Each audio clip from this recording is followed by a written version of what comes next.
And welcome back to another edition of the Good Eye Podcast. My name's Jay Smack, and today my guest is Andrea Starr. Andrea and I are going to talk a little shop because I've been working with her and Bobby Kellen and John Fuse at Eventful to put together a benefit ride for the Forward Foundation, which you will hear in just a moment. So that ride is coming up on October 24th. If you would like to get involved, we're going to ride to Ashland and back on our bicycles. Yes, on our bicycles.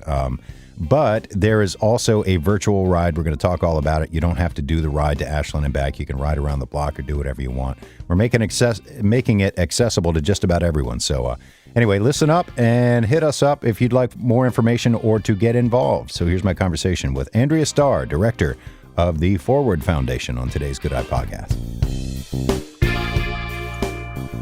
And welcome back to another edition of the Good Eye Podcast. My name's Jay Smack, and today this is pretty cool. Normally, and Andrea has been on with me before, but normally it's me speaking to interesting people usually about stuff I don't know very much about. I go and do some prep, I do some research, but this is kind of all in the family in that Andrea and I are working together with Bobby Kellen and John Fuse and other people to put together a charity benefit bike ride for the Forward Foundation. I'm a cyclist. Basically, that's my interest in this, and I like to get involved with good causes.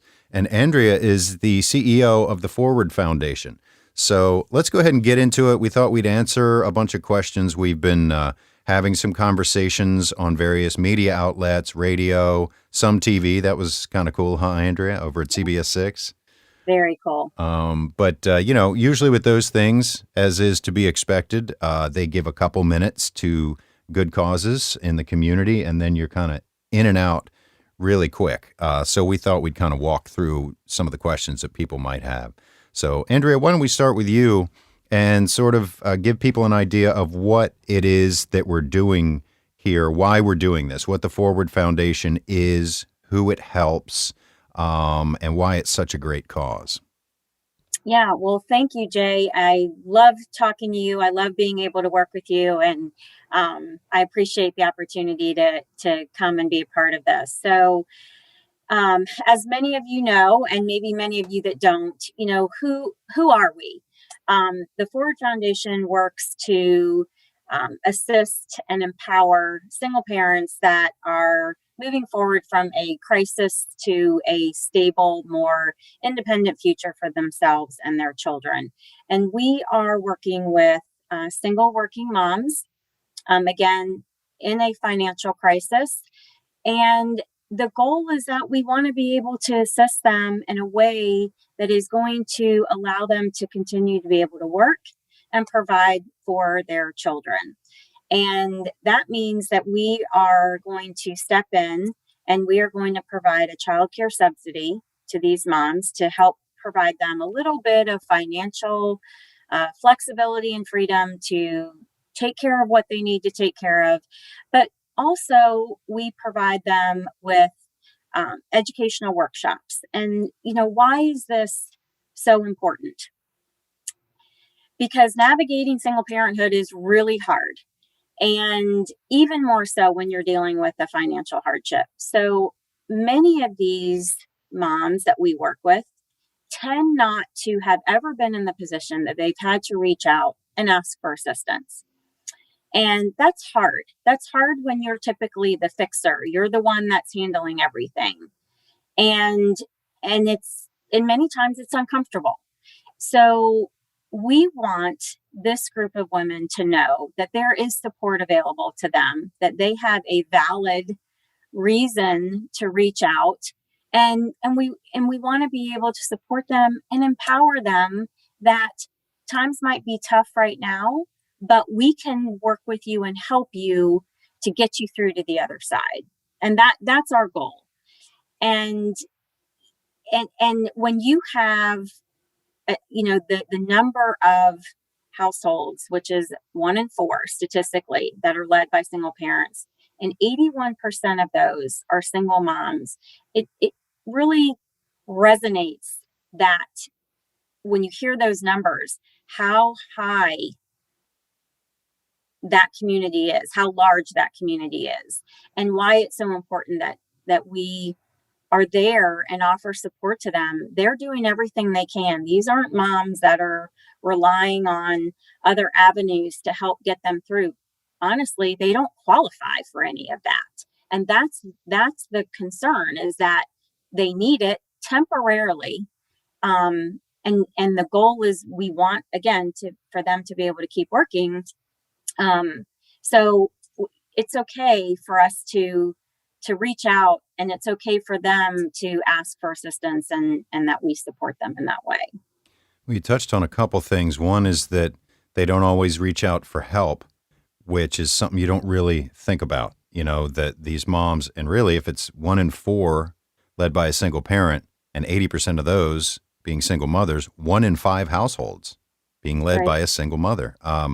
So, first of all, talk just a little bit about how some of them don't even want to ask for the help, which is sort of a tragedy in itself. And what are some of the situations when you say women in crisis? And as soon as you say that cause, you know, we're raising money for the Forward Foundation, which helps women in crisis, people usually go, oh, wow, that sounds like a really good cause. So, Right. what are some of those possible crisis situations? And like I said, speak a little bit to them not even wanting to have to ask for help. So, this is the common denominator we see in the families that we work with, is that, again, they are used to handling things. They are used to being able to find a resolution to whatever might be going on. But when things start spiraling out of control due to financial crisis, that can stem from a divorce. It can stem from long term litigation. It can stem from an illness. It can stem from a death. Um, Maybe there was a family member that had been supporting them, in helping them with some things financially, and now they're not in the position to do it anymore. So something has happened that has caused them to be in a predicament that they are now struggling with. And they've never been in this position before, because they're hardworking and they're used to, you know, being the support system. And now that's a struggle for them. So, you know, there's typically, when you hear about single moms, most of the time the thought goes to, it's a teen mom, or it's a mom that's relying on government assistance. That's really not the group, the community of women that we are serving. 9 times out of 10, the families that we're working with, moms are educated, they are working in a career position, but again, something has happened that has, precipitated them to be in a crisis. So that, I hope that helps people understand where some of these situations arise, and how it gets started, and why it's challenging for them to ask for help. These women that we are working with, these families, these are your neighbors. These are your coworkers. These are your family members. These are your friends. These are the women that are all around you, that that are raising their children, um, as a single parent. And I was speaking to somebody yesterday, Shanna, who runs Fab Women, and she brought something to my attention, which I thought was very interesting, because we always refer to our moms as single mothers. And she said, if you reword that as a mother who is single, it gives off a very different connotation. It doesn't, when you say single mom, there's that tendency to go, oh, you know, I'm, I'm sorry. But if you say a mother who is single, it represents strength, I believe.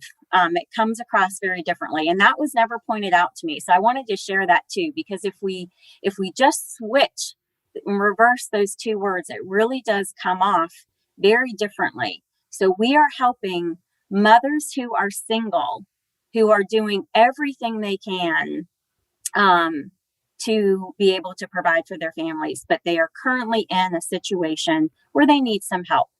And with what we are able to work with them on, a big part of this, and our mission is empowering action to move forward.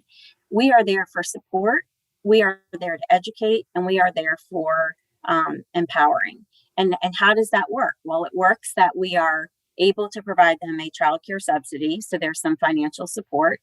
We are requiring of them to complete a certain number of credit hours of educational workshops, with the focus being on financial literacy, to get them on a more stable and independent foundation.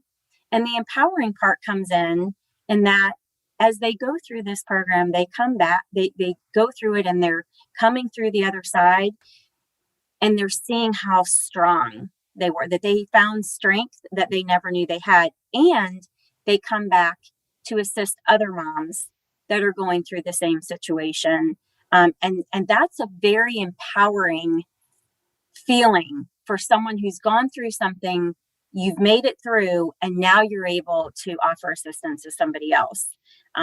That really does amazing things to your psyche, to just show you the strength and the adversity that you've been able to overcome.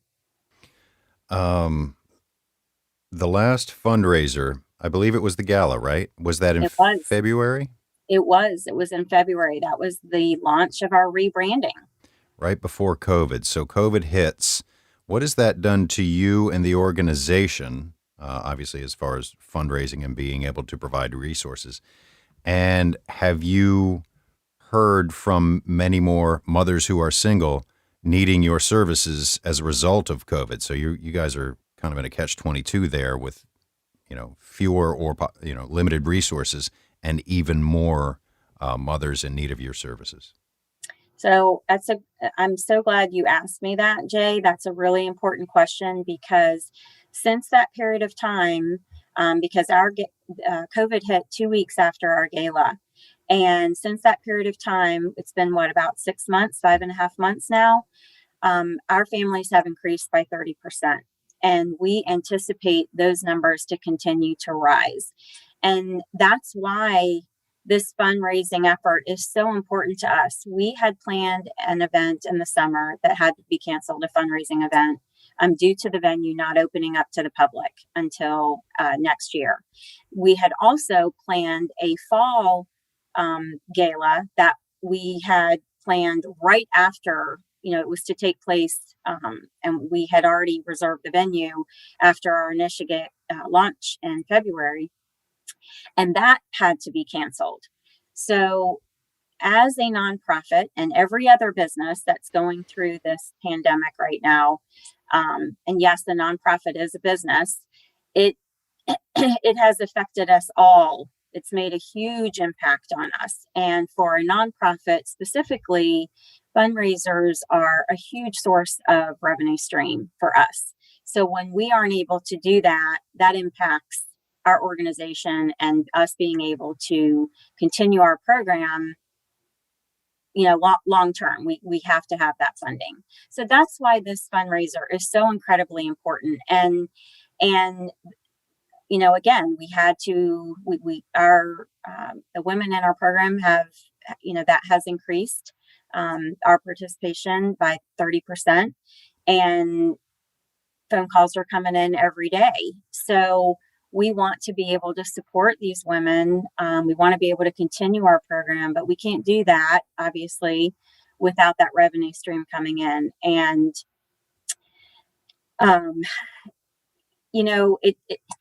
navigating through this period of time is day by day for all of us, and getting creative, finding ways that we can do a fundraiser that we can still socially distance, that we can keep everybody safe, that we can get people engaged in, encourage them to come out and have a good time, is hard. You're trying to do something that you want people to want to engage in, but you have to do it in a manner that's going to keep everybody safe. So that's where coming up with this cycling event and having the virtual component so that people can participate wherever, whenever, and with whomever they want. That's the creative aspect of it, and finding a way that we can make that happen and still be able to have the support from the community, but also have people outside doing a fun, family-friendly event that encourages you to enjoy the beautiful fall weather, as well as move your body, however you choose to. Yeah. Yeah, exactly. And that's a great point to transition into what the event actually is. It might seem confusing if you don't, because a lot of times, there's some events and they kind of flicker in and out of our awareness if you're not directly associated with them or participating. So let's explain exactly what the event is. Like you said, we had to get creative. Now, big shout out first off the bat to RBI Services, Jimmy Comer, Chris Smith, everybody up there who've been incredibly supportive of the Forward Foundation. But then to Bobby Kelland, whose idea this was, right? Bobby came That to is you. correct. Bobby Yes. he's a cyclist like me, and he usually designates a new cause each year and then does a fundraiser and tells everybody about it and says, here's who I'm benefiting this year. And you and Bobby are friends. And he said, why don't we do this for the Forward Foundation? So you and I are members of the networking group Synapse, and Synapse meets at different nonprofits, which is how we met. And you found out I was a cyclist. So Bobby had this idea. You asked me to get involved, and we decided let's do this cycling event, or Bobby did. So we got that going. And here's where I want to break down exactly what's going on. We've designated a route, and I have mapped it out on Garmin, and that will be available, I think, on the Forward Foundation website. We'll see if John can get that up. But essentially, a group of cyclists. This is a two-part event. I want to make clear the actual ride, and then what you were talking about, where anybody can participate anywhere they are, as much or as little as they want. So if you're a cyclist and you want to do the actual organized ride, we're going to ride from Bryan Park up around Ashland, and it'll be about 50 miles. That's a pretty good distance, significant distance, but not too far that anybody who's an avid cyclist can really handle. However, I want to stress we're not going to do it in a big group. We're going to try to break it up a little bit because this is the first year for this. So we have to be very mindful of everybody's safety and, of course, their pace. So if people want to do the actual ride, they can download the maps from the website, do the course with us or by themselves, and then first we need them to sign up through the website. That's forwardfoundationva.org. So you sign up, you use the hashtag goforwardtogether, and then they can do the ride with us in small groups, or they can do it by themselves at another date. They can ride anywhere as much or as little as they want, signing up and doing the hashtags. So essentially, we're spreading this out as a virtual event as well as an organized ride if you want to get down with that. But that's kind of a symbol. The actual ride is kind of a symbol, but open to anybody who wants to do it. But anybody can ride or walk with their family around the block. They can get sponsorships if they want, sponsor me for every mile, every lap around the block, whatever they want. We're just opening this up to anybody that wants to get involved. And we're calling it, the whole thing, the Go Forward Team Ride. And there's a virtual component. So there's a Facebook events page for that. And that's essentially how it works. We're saying, if you want to get involved, awesome. You can just make a donation. You can do an event. You can do a walk. You can do the ride. You can do your own ride, anything you want to facilitate the distancing and the participation, the awareness, and the benefit for the Forward Foundation. Hope that's not too much and that it's not too terribly confusing. But again, huge shout out to Bobby and John Fuse at Eventful, who is helping us put this whole thing together. We just kind of got together and said, let's do this event. John, how do we do it? And he's sort of guiding the ship. But is there anything you can think that I missed out on that people need to know as far as finding the particulars? You did a great job of explaining that, Jay, because I know that this is, again, this is our first go around, and we're all kind of learning as we go and putting this together. And again, that creative aspect of it has been a big part. So, you did a great job of explaining it. And again, this is really just, it's up to each person how they want to be able to participate and have fun with it, be creative with it. I've had a couple people that have reached out and they have a group that they're putting together, like their own little team, to participate in this. And I would just remind everybody that you do need to go onto the page and register, so we know who is participating. And I also wanted to share that we will have a live stream that we will be posting. John from Eventful and George will be posting this on November 6th, which is the following Friday after the actual ride.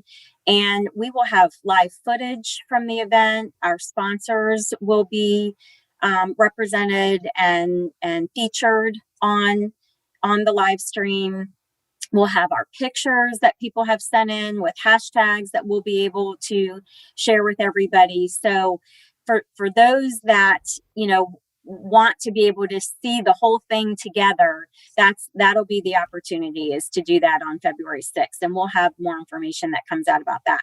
Also wanted to share with everybody that there is no cost to register for this event. The revenue that we are hoping to bring in is coming strictly from donations. If you can get someone to sponsor you or do pledges for each, like Jay said, each lap or mile that you ride, huge way to be able to help us. No amount is too small. We appreciate everything and anything. Or we have corporate sponsorship packages that are available. And when I say corporate, yeah, an individual can do it as well. But those are also options. So that's how we're bringing in the revenue, as well as t-shirt sales. And there is a portal that will be going up for those. I'm hoping no later than Monday. So we will have that on the webpage too. So that's another great way that people can help us out and support the cause. And you said Monday. We're recording this Friday, the 2nd, October 2nd. Yes. So the ride's coming up in just a few weeks. Yeah, it's gonna be a cool event. It's gonna be fun. It's obviously a great cause.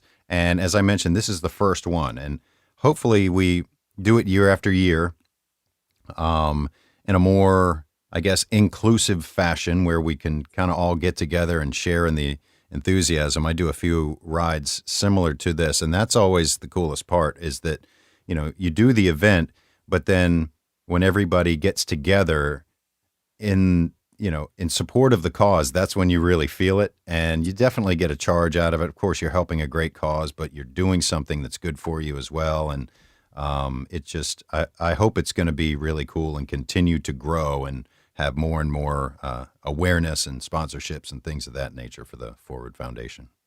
We do too. And we can't do what we do without the support of the community. Jay, your involvement, Bobby's willingness to put this together, everybody that has been a part of this. Summit Information Solutions is our t-shirt sponsor. They've been a supporter of Forward Foundation in the past. We can't do what we do without the support of the community. And a huge part of the growth of our organization is awareness. So being able to have opportunities like this, to be on your podcast, to be interviewed by the TV stations and the radio stations, this is what we need. This is how we bring awareness to not only our organization, but the need and the size of the community that is in need of our services. Yeah, good point. I'm glad you mentioned the media outlets. Shout out to Mix 98.1, Yes. Rebecca Wild over there, Jessica Knoll at CBS 6, Lori over at K95, and Mike and Boomtown Radio. And Kat. Oh, that's right. Simons Yeah, too. Kat. Yes. Yeah. Wow. The late 98 the branding, they'd be sure to correct me. Mix 98.1 has definitely been very supportive, both the Kat and Rebecca and Wicker over there. And Rebecca, I'm so excited because Rebecca is going to be there the morning of the ride. And she'll be there. She's an ambassador for our organization. So she'll be there broadcasting, and we're just super excited to have their support and for everything that they do to bring awareness to some wonderful causes in the RVA community. Well, Andrea, thanks so much. You're so good at talking about the mission. And Claire, I think we help to clarify things for each other sometimes, because I'm not sure how to best articulate the mission, but you do a great job at it. And I would emphasize that people can go to forwardfoundationva.org. That's sort of the central place to find any information, whether it's the Facebook pages. There's 2 event pages. They can click through for that. Like you said, we'll have the media up.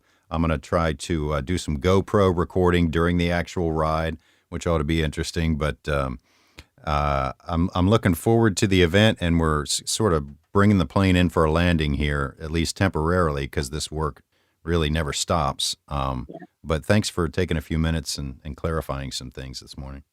Absolutely. Again, thank you for allowing me the opportunity. And I want to just share one more thing and just encourage people to take pictures of themselves out and about. Put our Go Forward Together hashtag on your pictures and share it on your social media. We have presence on Twitter, Instagram, LinkedIn, and Facebook. So share and share away. And we look forward to seeing all of that coming in. Cool. Yeah, glad you mentioned that.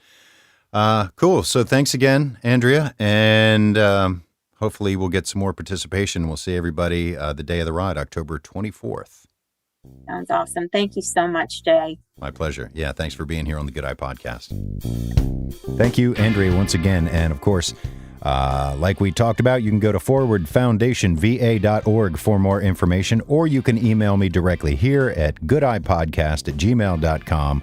Either way is fine. I'd be happy to help you out. So thanks for your time and attention. And until next time, try to look at life with your good eye.